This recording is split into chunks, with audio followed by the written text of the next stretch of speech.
Get to Daisy Caballero in the newsroom. And Daisy, the armed officers, they will not be called school resource officers anymore, though. Yeah, that's right, Ashley. They will now be called youth services officers. This way they can work with youth year-round, not just during the school year. But it's not just the name change. The council has also highlighted what these officers will and won't be able to respond to.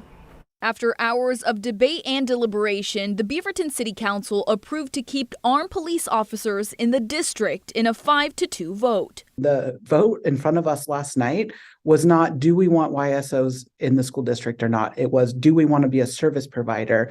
And this is what the school district is asking us.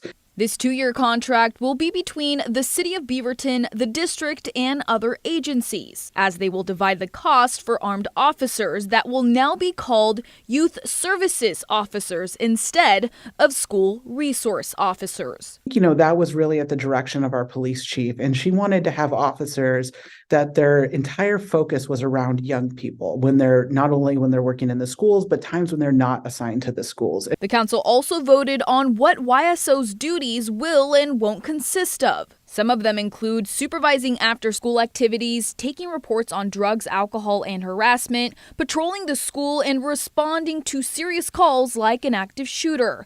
But at the start of the new school year, they will no longer be involved in the discipline of students or responding to mental health crises, unless the student is a risk to themselves or others. But the Beaverton Education Association believes these funds could be better spent elsewhere, rather than having an armed officer on campus. We're looking at resources for police on campus versus resources for more mental health support on campus.